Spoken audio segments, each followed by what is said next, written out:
Salut à tous, c'est Gbaka de Catch Asylum. Je vais donc vous faire le top 10 des catcheurs de 2010 à 2019. Promis que je devais faire par écrit la base, mais j'ai renoncé parce que j'ai été pas mal malade et que je suis une grosse feignasse.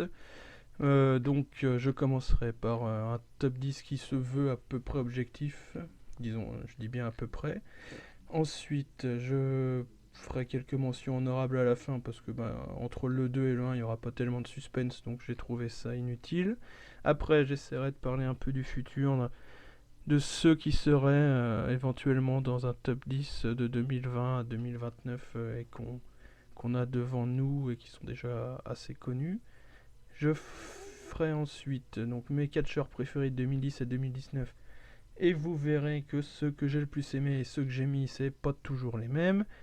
Et enfin, je terminerai avec ceux qui ont participé dans l'Asylum et leur top 10 avec éventuellement un petit mot sur pourquoi je les ai pas mis moi ou pas. Et puis voilà. Alors, on va commencer sans plus tarder. Donc, par le numéro 10, qui est Kenny Omega. Alors, pourquoi Kenny Omega ? Parce que déjà, malgré tout, même si la WWE est clairement la compagnie numéro 1 et de très loin, je me suis dit que mettre que des mecs issus de la WWE, ce serait un petit peu chiant peut-être et puis trop prévisible. Donc pourquoi Kenny Omega ? Déjà tout simplement parce que c'est un des plus talentueux de la décennie très clairement, notamment sur le point de vue in-ring, puisqu'il a eu de très nombreux matchs notés à 5+, par l'ami Medzouille. Je crois que j'en ai noté 15, c'est ça. Avec notamment les fameux 6 et 7 stars qui nous font rire souvent. Donc voilà, la grosse feud avec Okada. Il a pareil sur Cage Match beaucoup de matchs qui sont. Donc j'en ai mis 20 à 9+. Je pensais avoir regardé ceux à 9,50, mais j'ai zappé, c'est pas bien. Et puis donc voilà, en plus c'est un des leaders de Gaijin du Bullet Club. Donc probablement le plus populaire, celui qui a parlé japonais aussi déjà, ça change. Et ce qui lui a permis à lui aussi de toucher le titre là-bas. Titre qu'il a touché également au Japon, au Mexique, et pas encore aux États-Unis. En tout cas pas à l'AEW où il n'a pas été booké sur 2019 comme autour du titre. Ensuite, parce qu'évidemment il était très populaire, c'est pour notamment au Japon et probablement un des plus populaires des lutteurs à ne pas être passé par la case WWE pour le moment. Et puis ensuite, parce que tout simplement, il a beaucoup de charisme, une grosse créativité. Il a un style unique, il est innovant, il a un physique hors norme. Et il n'hésite pas à mélanger passion pour le jeu vidéo et catch.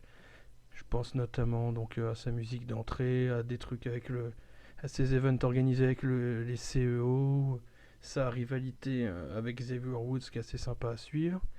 Et puis aussi sa relation ambiguë avec Ibushi qui a été vue par disons des non-fans et une communauté de fans homosexuels, tout ça, qui ont de manière positive reçu cette relation et puis tout ce genre de choses, c'est plutôt bien pour le futur et puis pour l'acceptation du catch comme autre chose qu'un divertissement un peu bas du front. Ensuite, en numéro 9, parce que je suis taquin, je n'ai pas mis une personne mais deux et en plus des femmes alors que j'avais dit un top des catcheurs. J'ai choisi de mettre Becky Lynch et Charlotte Flair à égalité, même si j'aurais sans doute pu étendre aux 4 Horsewomen de la WWE.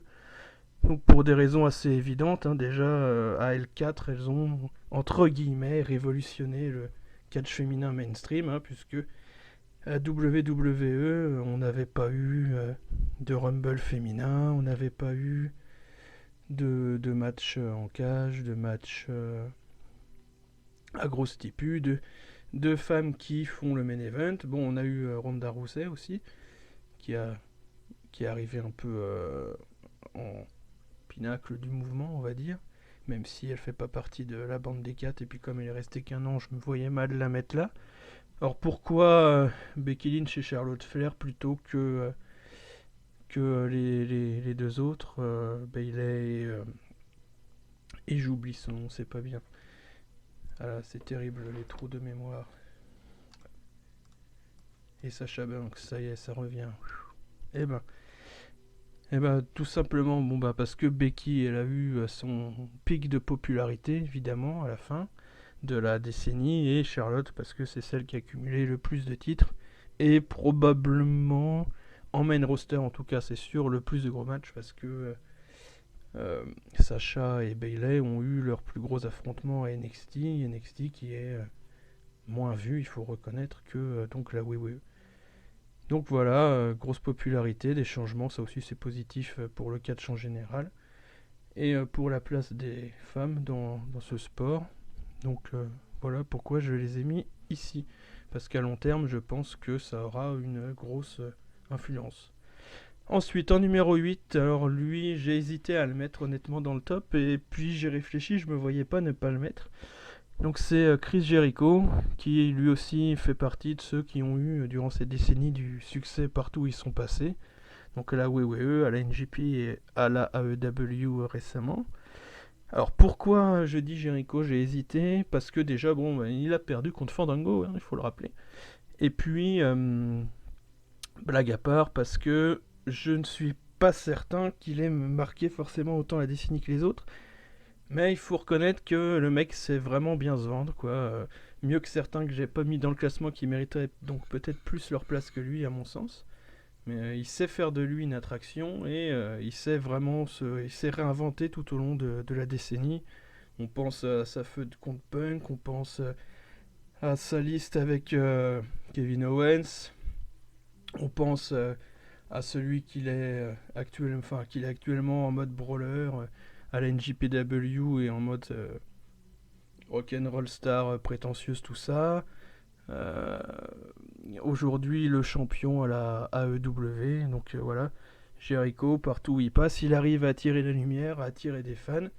Même si je pense que, bon, on peut quand même dire qu'il est plutôt sur le déclin, hein, sans lui faire injure, et qu'il a en plus loupé une petite partie de la décennie, mais voilà, comme j'ai dit, le mec, il sait bien se vendre, il sait faire de lui une star, il sait se rendre important. Il fait pas mal de choses qu'il font bien voir par les fans qui sont un peu bruyants entre guillemets sur internet avec des podcasts. Il écrit ses mémoires entre guillemets où il explique ses choix, tout ça. Donc voilà. Le mec a du talent et a du talent pour se vendre, ce qui explique sa place ici. Et puis bon il est en train de son parcours est en train de faire de lui clairement une légende du catch et cette décennie en fera aussi partie. Alors ensuite, en numéro 7, j'ai mis AJ Styles, donc là pareil parce qu'il a eu du succès partout où il est passé, donc TNA, NJP et à la WWE, alors que certains d'ailleurs doutaient qu'il réussisse à la WWE, bon pas Showtime hein, chez nous évidemment. Alors en plus de ça, donc c'est un des plus talentueux in-ring de la décennie, même si contrairement à ce que je pensais en préparant la liste, il n'y a pas eu tant de 5 stars que ça, il n'y en a pas eu dans la décennie si je dis pas de bêtises. Et il n'a pas eu tant de matchs non plus, là j'ai été voir sur Catch Match au-delà des... Il en a pas au-delà des 9,50 et il en a pas eu tant que ça au-delà des 9. Mais bon, malgré tout, son talent in-ring est clairement indéniable.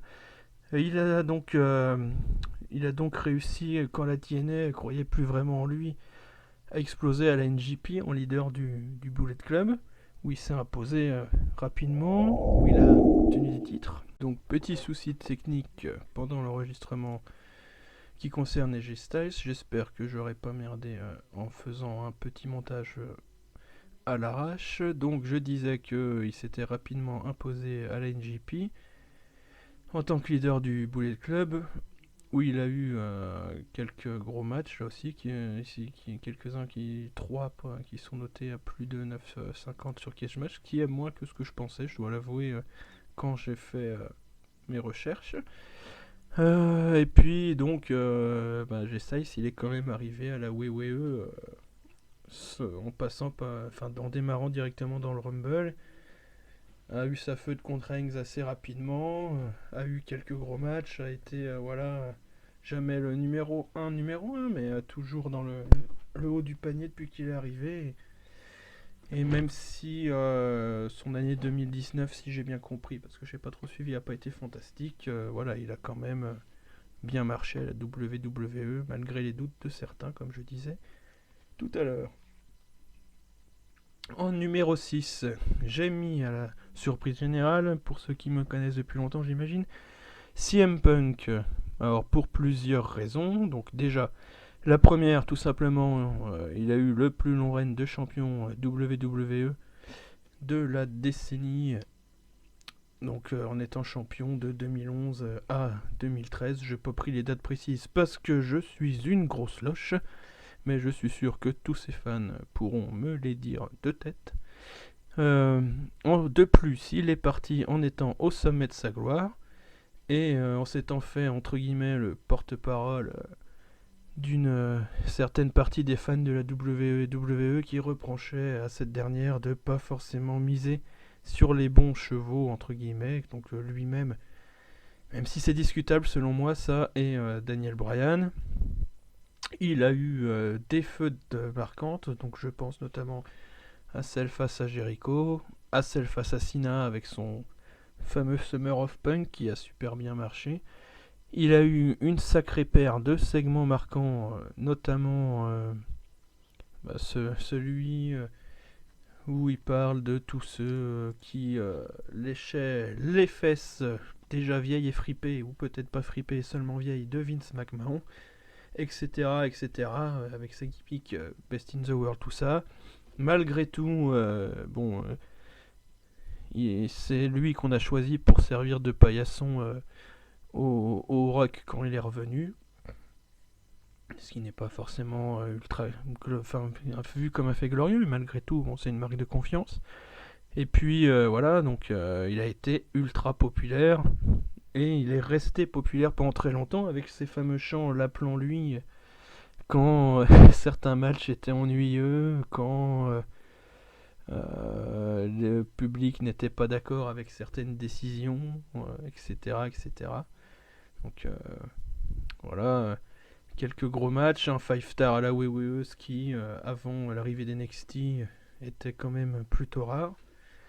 Et voilà, ça nous donne quelqu'un qui restera probablement dans l'histoire du catch, mais je l'ai pas mis plus haut pour la simple et bonne raison qu'il a quand même loupé une très grosse partie de la décennie.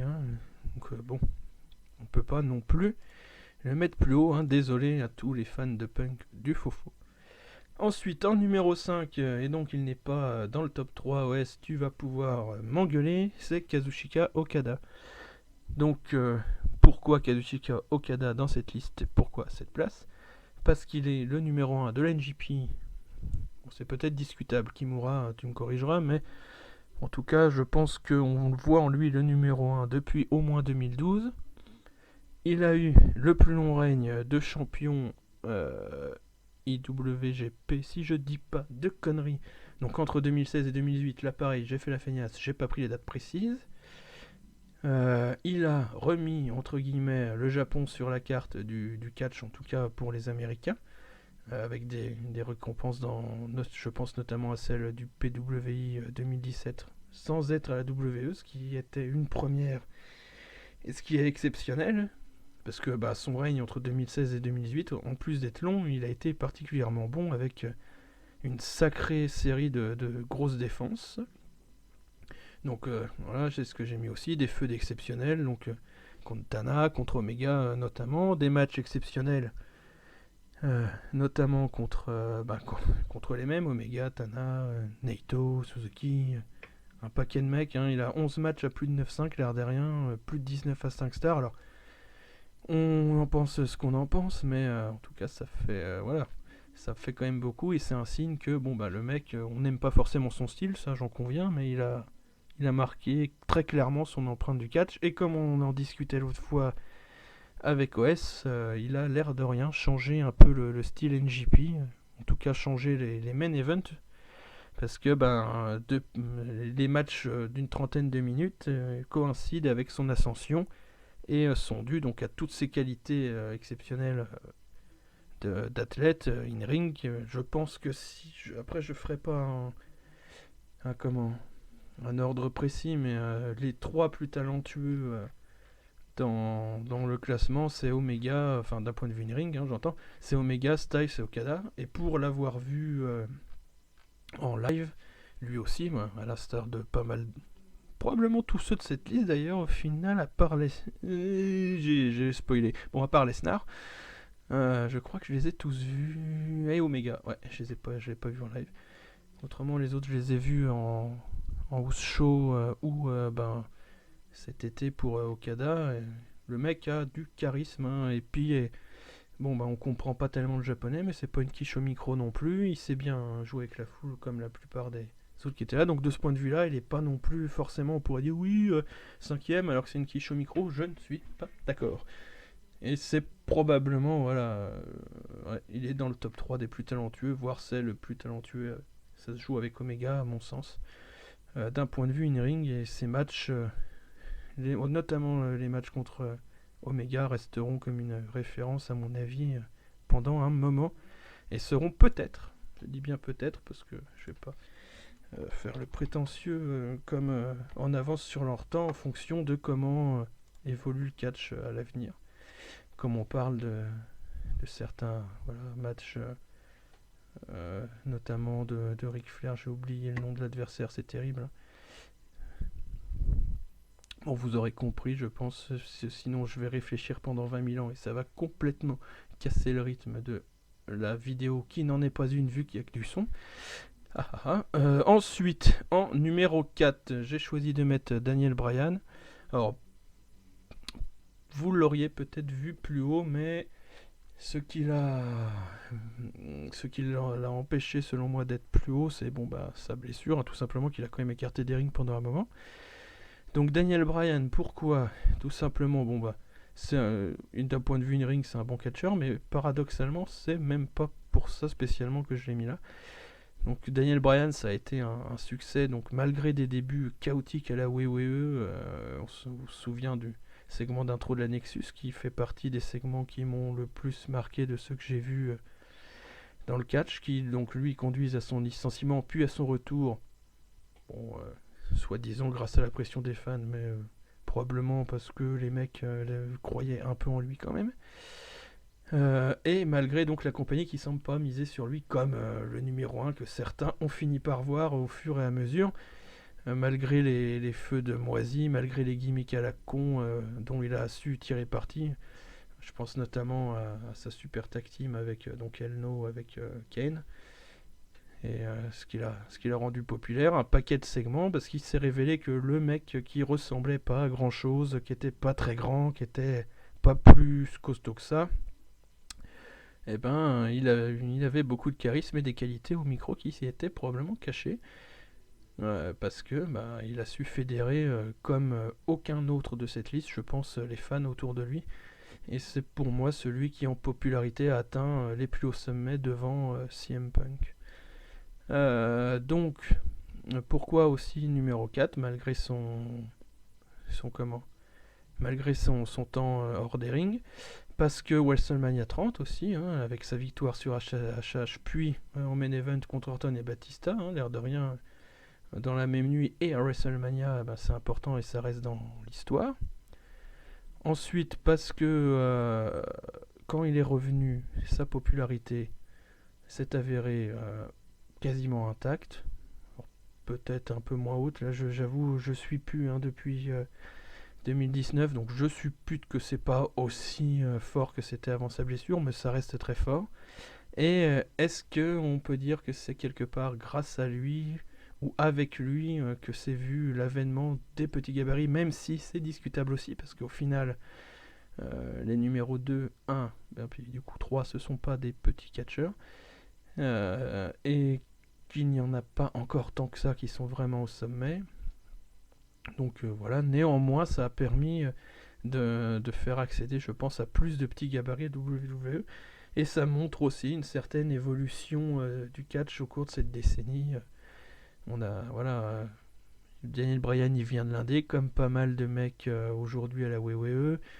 Daniel Bryan, au départ, il n'était pas super bon au micro, mais très bon in-ring. Donc, c'est ce qu'on a été aussi chercher pas mal du côté des nouvelles recrues, même si on a toujours d'un autre côté les grands baraques qui plaisent aussi, et les mecs qui sortent du football, tout ça, tout ça.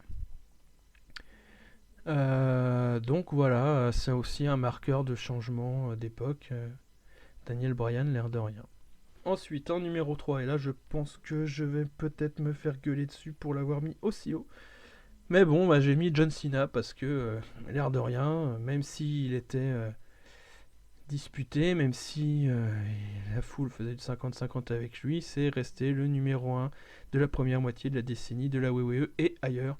John Cena, c'est un mème. John Cena, quasiment tout le monde le connaît, même les... Enfin, j'exagère, mais il y a pas mal de monde qui le connaissent, notamment même des gens qui regardent pas le catch, quoi, parce que bah, c'est John Cena. C'est devenu... voilà, ça a dépassé il a dépassé le cadre du catch.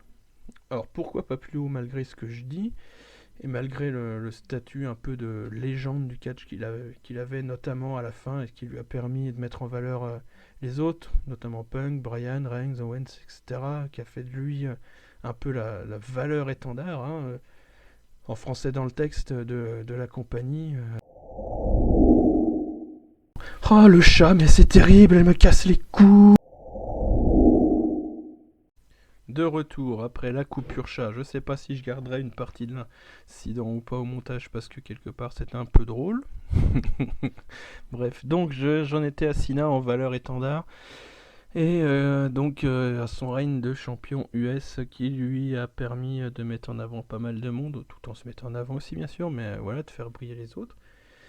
Cena, donc malgré tout ce qu'on en pense d'un point de vue in-ring, ben, il a quand même réussi pas mal de bons matchs sur la décennie. Au micro, ben, c'est loin d'être une quiche, hein, c'est assez évident. Donc voilà, c'est pour toutes ces raisons donc, que je l'ai mis en numéro 3. Même si, bon, c'est assez évident qu'il fait partie, voilà, il fait partie d'un certain panthéon du catch. Ça a été le numéro 1 à la WWE pendant un moment.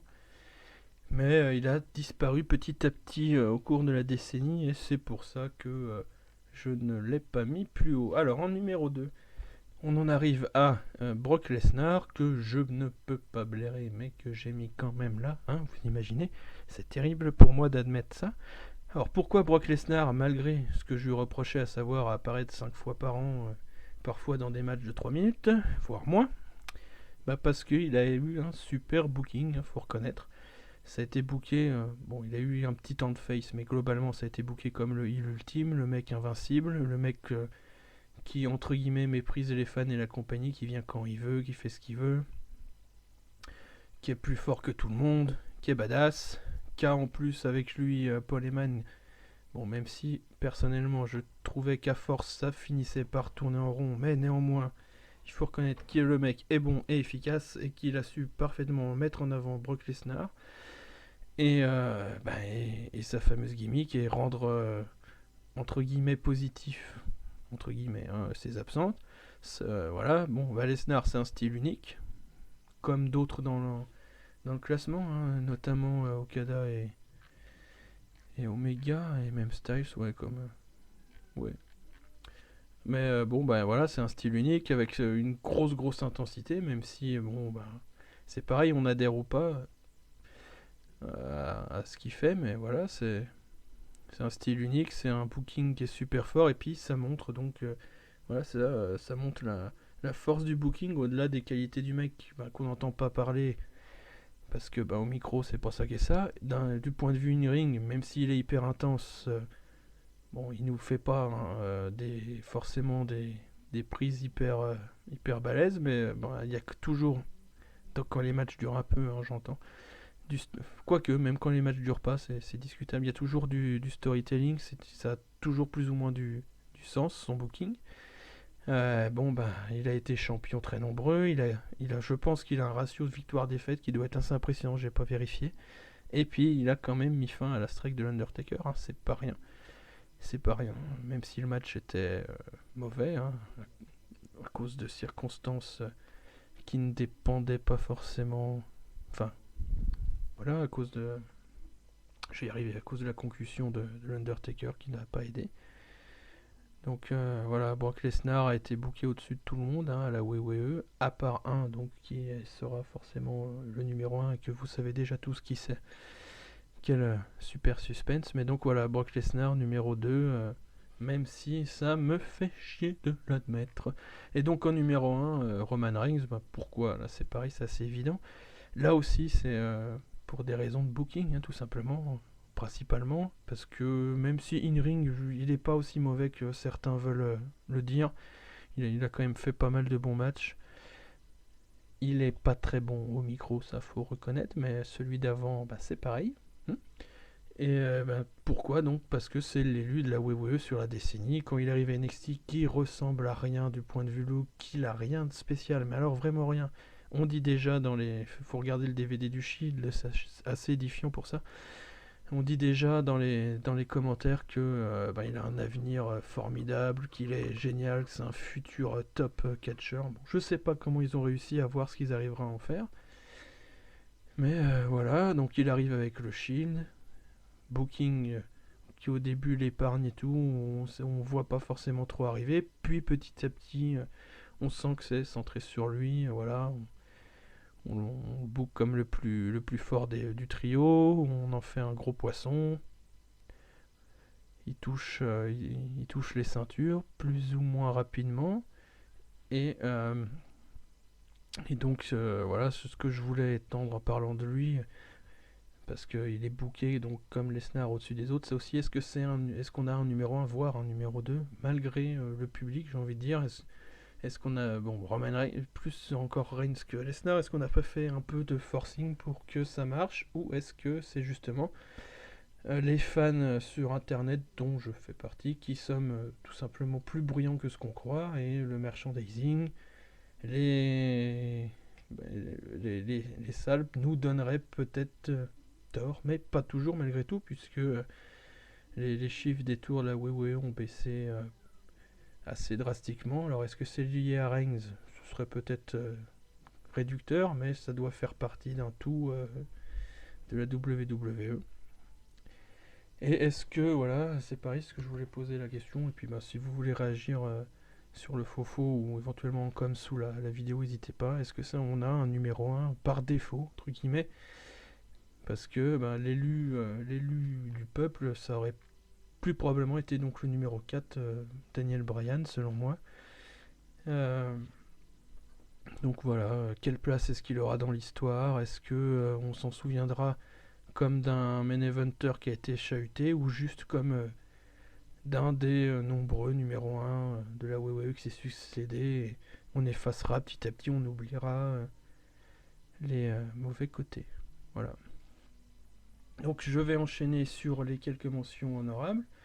Donc ceux que je n'ai pas mis et qui auraient peut-être pu mériter. Donc j'ai mis une tag team parce que de toute façon j'ai déjà mis des femmes, hein, donc j'ai pas de race, il faut l'avouer. Donc j'ai mis le New Day parce que voilà, c'est une des tag teams qui a duré le plus longtemps, tout simplement, la WWE, avec une gimmick marquante, une grosse popularité, malgré là aussi des débuts difficiles, pas mal de bons moments, beaucoup de fun. Ça a permis à Kofi d'avoir un titre majeur, et je les ai pas mis parce que ce sont malgré tout juste, sans que ce soit péjoratif, parce que franchement, si j'avais été un catcheur, j'aurais adoré avoir une carrière comme la leur, des mid-carders sympas. Celui qui manque le plus à ma liste, selon moi, et qui aurait sans doute eu sa place, donc Seth Rollins ensuite, parce que déjà c'est un des plus talentueux à être passé par la WWE. Donc j'ai la valeur sûre du Shield d'un point de vue in-ring. Il a eu un paquet de règnes. au micro, il a eu des segments assez mauvais, donc c'est pareil, c'est pas forcément le meilleur. Et je l'ai pas mis aussi au-delà du micro, qui bon n'est pas forcément complètement, à mon sens, un critère excluant. Je ne l'ai pas mis parce que Seth Rollins, c'est le numéro 1 quand il n'y a pas Lesnar et Reigns. Et donc, je me suis dit que je mettrais d'autres mecs à sa place plutôt que lui pour cette raison principalement. Et pourtant, vous allez voir après, j'aurais bien aimé le mettre, mais voilà, il a été très populaire et tout, certes. Il a été vu comme un sauveur quand il a fait son cash-in pendant le Lesnar Reigns de Mania, je ne sais plus combien parce que j'ai pas de mémoire et j'ai la flemme d'aller vérifier. Mais malgré tout, voilà, un peu par défaut là aussi. Et bien souvent, une fois qu'il a atteint le sommet, ça a vite dégringolé. Il n'a pas toujours été aidé par le booking, d'ailleurs, à ce niveau-là, mais voilà. Rollins, c'est le numéro 1 quand il n'y a pas Reigns et quand il n'y a pas Lesnar. Donc, désolé, mon vieux, je n'ai pas pu te mettre. Je pense que j'aurais pu éventuellement mentionner Tanahashi, qui a été au top pendant pas mal de temps à la NJP, qui a participé à son retour vers le haut. Mais bon, là, je suis pas assez calé, tout simplement. J'aurais peut-être pu mentionner vite fait The Elite en tant que groupe, là aussi. Parce que c'est quand même le top groupe indé US notamment de la fin de la deuxième partie de la décennie, mais voilà, pour leur créativité, la popularité, et puis prise de risque avec la EW, l'innovation, tout ça. Même si ça n'a pas été les premiers à utiliser YouTube, c'est Mister Woo Woo Woo qui a été le premier, donc voilà, mais malgré tout, ça a participé. Et donc en tant que groupe, on aurait pu aussi, mais je ne l'ai pas fait mentionner, je pense, le Shield et le Bullet Club, qui clairement resteront dans les annales. Alors pas de la décennie, parce que la décennie c'est 2011-2020, attention, mais de 2010 à 2019. Alors, après les mentions honorables, le futur. Donc le top 10, un top 10 pour 2020-2029. À mon sens, c'est pas faisable parce qu'il est déjà, on a tous tendance, moi le premier, à se souvenir plus de la fin de la décennie que du début, et que là, les mecs qu'on connaît actuellement, ils seront probablement dominants au début ou au milieu de décennie. Qui je vois dans ceux qui sont déjà là restés, probablement Okada, Omega et Reigns. Voilà, c'est les trois seuls que je vois éventuellement dans un top 10 parce qu'ils sont relativement jeunes. Parce que les deux premiers sont ultra talentueux. Pour le troisième, parce que ils misent toujours sur lui malgré tout. Peut-être Lesnar. J'y crois pas trop parce que si je me fie à la quantité de sueur par minute de match, il pourra peut-être pas faire encore 1 million d'années comme ça. Et je pense que les gens vont peut-être finir quand même par se lasser. Enfin, j'espère. Et autrement, en mention un peu plus risquée, un peu plus, pas beaucoup, peut-être Rollins. Et en plus risqué, peut-être DIY en fonction de ce que décide d'en faire la WWE, même si là, j'avoue que j'y crois pas trop. Et peut-être un mec comme Ospreay qui a énormément progressé, selon moi, en 2019. Et qui, s'il se révélait avoir des gros talents, micro, quoi, caisse, pourrait avoir une grosse carrière, peut-être même à la WWE. Parce que le talent in-ring, il est là. De plus en plus. Ensuite, je vais passer à mes catcheurs préférés à moi de 2010 à 2019, en étant là cette fois-ci totalement subjectif, et vous allez voir que la liste du coup est pas la même. Donc c'est juste les mecs que j'ai le plus aimé sur le plus longtemps sur la décennie. Donc malheureusement il n'y aura pas de Taker, pas d'HBK, pas d'Edge, parce que ils ont pas été beaucoup là, même si ils font partie de mes premiers coups de cœur, vu que ceux qui suivent l'Asylum savent que j'ai commencé le catch fin 2008. Et donc les autres, du coup, maintenant vous le savez aussi. Alors, en numéro 10, en mode semi-troll, j'ai mis Ryback, parce que c'est un peu le catcheur qui a un talent tout à fait discutable, à tout point de vue, que j'ai beaucoup aimé. Donc je me suis dit que ce serait drôle. Voilà, donc en 10 Ryback, en 9 j'ai mis le New Day, oui, vous avez vu je respecte pas, je mets des équipes encore. En 8 j'ai mis Ishii, le meilleur brawler que j'ai jamais vu, peut-être bientôt surpassé par Takagi, mais je l'ai pas vu assez, je l'ai vu moins longtemps que Ishii. En 7 j'ai mis Jomo, qui à l'époque quand il a quitté la WWE j'avais dit ouais mais moi j'irai regarder là où il ira, tout ça, bon. Il a traîné pendant un moment, après il est passé à la lucha. Bon, là je l'ai vu, mais j'ai pas forcément tout suivi ce qu'il a fait en dehors. C'est pas bien moi-même.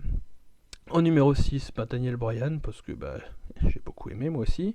En 5, Okada, bon, je peux pas en reparler. En 4, Ibushi, parce que je le trouve hyper talentueux, le bonhomme. En 3, Ziggler, les mecs de l'Asylum savent, mon premier. Mon numéro 1 pendant des années, mais bon, la WWE a fini par lui cracher dessus continuellement et j'ai fini par ne plus rien attendre, voilà. En 2, Omega, c'est grâce à lui, entre guillemets, que je me suis mis à l'NJP, que j'y suis resté au départ, donc voilà, je suis, entre guillemets, là aussi tombé amoureux de son talent in-ring et de sa façon de faire les matchs, donc voilà.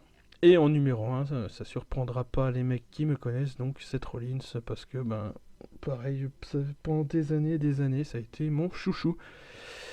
Même si je ne regarde plus la WWE maintenant. Alors ensuite, je voulais terminer par les listes des participants qui malheureusement n'ont pas été nombreux du tout, mais je les remercie très fortement des membres de l'Asylum. Donc c'est ça aussi de faire des sondages pendant les fêtes, espèce de crétin de Bakou. Alors, on va commencer honneur aux dames par CM. Donc qui nous a mis en numéro de liste Seth Rollins. Donc j'ai déjà expliqué pourquoi moi je l'avais pas mis, j'en reparle pas. The Miz. Alors pourquoi moi je l'ai pas mis The Miz? Parce que j'ai estimé que c'était un excellent mid-carter, là aussi, il n'y a pas de souci. Mais qu'il n'avait jamais vraiment dépassé ce stade-là. Donc c'est pour ça que j'estimais qu'il n'avait pas sa place là. Roman Reigns, bon, j'en ai parlé. En numéro 8, Kevin Owens en numéro 7. Pareil, j'ai pas estimé qu'il pouvait faire partie de la liste des 10 parce que il a même pas eu une aussi longue carrière, j'ai envie de dire, à la WWE, j'entends, que Mizu. Même si il a fait partie des top 1D à un moment, lui aussi, Kevin. Enfin, lui aussi, pas The Miz, il n'est jamais été en AD, mais Kevin Owens fait partie des top 1D comme certains autres de la liste. Ça aurait éventuellement pu suffire, mais j'ai estimé que non. Et la WWE, il a une bonne carrière, mais il n'a pas non plus une carrière exceptionnelle. Kofi Kingston, alors j'ai parlé du New Day déjà, donc je sais pas si c'est la peine que je m'étende vraiment, mais pareil, même s'il il a fini par avoir son moment de gloire, il en a quand même pas mal bavé, il a plus été cantonné à un rôle de mid-up carder à la WWE, même si là aussi il a bien duré. Jeff Hardy en numéro 5. Jeff Hardy, je n'y avais pas pensé, même si c'est vrai que je crois qu'en début, je sais plus si c'est 2009 ou 2010, 2011, j'ai pas regardé, j'aurais dû. Qu'il a été un peu au top à la WWE. Bon, il a été un peu au top à la TNA avec certains frasques. Je me rappelle de ce match sous je ne sais quelle drogue avec Sting. Du coup, j'y ai pas pensé, même s'il fait partie des mecs que j'aimais bien, d'un point de vue complètement subjectif. Après, bon, connaissant CM, je pense qu'il y a beaucoup de cœur, plus que de raison. En numéro 4, Ziggler, donc moi c'était mon numéro 3 subjectif, je ne vais pas te blâmer. Pareil, Dolph Ziggler, comme j'ai dit, un excellent mid-carter, une bonne longévité à la WWE, quelques gros moments, notamment, j'ai toujours ce Raw d'ailleurs sur un de mes disques durs externes, où ce Raw après Mania où il cache son Money in the Bank. Gros moment, grosse ambiance, tout. Bon souvenir en tant que fan de lui. Mais ouais, j'ai pas estimé qu'il avait sa place parce qu'il a jamais été vraiment au top. Chris Jericho en numéro 3, j'en ai parlé. Daniel Bryan en numéro 2, pareil. Et CM Punk en numéro 1, ce qui ne surprendra personne. Et j'en ai parlé aussi.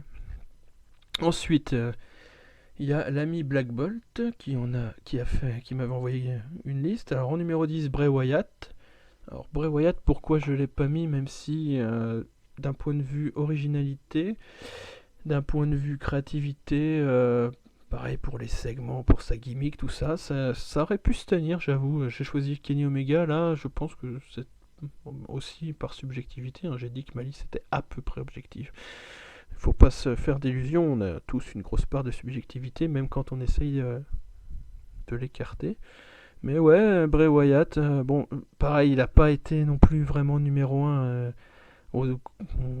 Pendant un moment, je me rappelle de podcasts quand je regardais encore la WWE, on n'y croyait plus à la fin, mais ouais, ok.